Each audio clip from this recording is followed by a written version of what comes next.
Bill Maher is bragging about being the president's puppet. There's an idea that gets passed around a lot that you should be able to make friends with people with different political views. That's fair, and there have been times when good has come from it.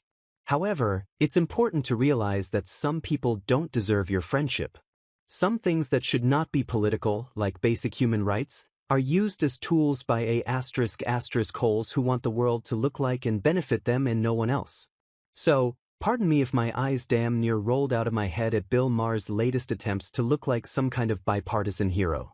I'll admit there was a time when I was hip to Maher's whole deal.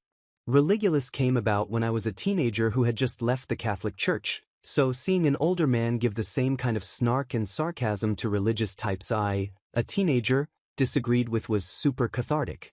Now, I know there was nothing to be gained from his anti-religion documentary other than inflating Maher's smug sense of self-importance. Since then, Maher's head has gotten bigger and bigger as he scolds liberals for being too progressive and dines with an authoritarian whom he was introduced to thanks to Kid Rock.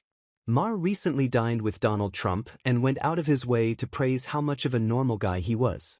Maher carried water for fascists, openly and proudly, like a dweeb getting invited to the cool kids table even though the cool kids keep bullying his friends.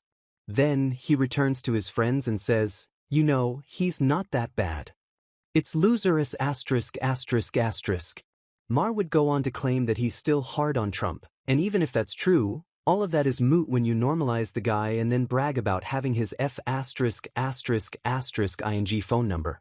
That's the next step in Maher and Trump's bromance, a term I wouldn't even use had Maher not gone out of his way to claim that wasn't what was happening. The man that Max is constantly forcing on their viewers had Lewis Howes on his Club Random podcast and asked if he would ever have Trump on the show. Maher jumped at the opportunity. Of course, he's the president of the United States, he said. Are you crazy?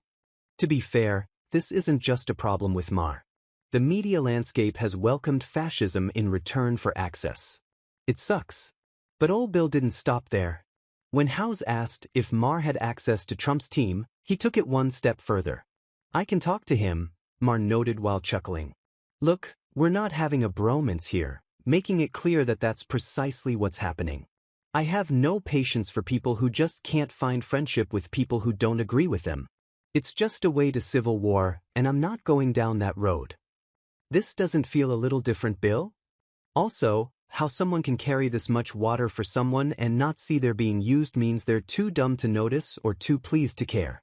Setting aside the fact that Maher implies the only thing standing between the US and a civil war is him publicly gargling the president's shriveled old ballsack, it's embarrassing that Maher keeps doubling down after Larry David ripped him to shreds for dining with Nazis.